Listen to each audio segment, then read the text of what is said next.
வணக்கம்.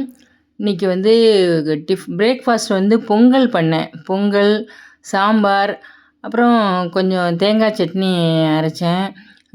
3ம் நல்லா இருந்துச்சு. சாப்பிட்றதுக்கு சூடா நல்லா டேஸ்ட்டா இருந்தது. அப்புறம் மத்தியானம் வந்து சாதம் வச்சேன். சாதம் வச்சுட்டு நெய் போட்டு கொஞ்சம் பருப்பு வச்சுருந்தேன். பருப்பு தான், சாம்பார் தான், அதனால் கொஞ்சம் எடுத்து வச்சேன் பருப்பு. பருப்பு நெய் போட்டு சாப்பிட்டுட்டு அதுக்கப்புறம் சாம்பார் மாங்காய், கத்திரிக்காய் எல்லாம் போட்டு ஒரு சாம்பார் பண்ணோம். நல்லா இருந்துச்சு. அதுவும் இந்த சீசன் வந்தாலே மாங்காய் இல்லாத சாம்பாரே கிடையாது. அப்புறம் கோவக்காய் ஃப்ரை பண்ணோம்.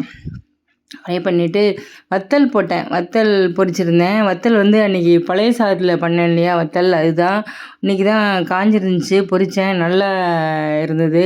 அதோட கூட கொஞ்சம் கொத்தரை வத்தல் பொரித்தேன், அதுவும் நல்ல டேஸ்ட்டாக இருந்தது. சாம்பார் சாதத்துக்கு பருப்புக்கு தொட்டுக்கிறதுக்கு தயிர் பச்சடி கொஞ்சம் வச்சேன்.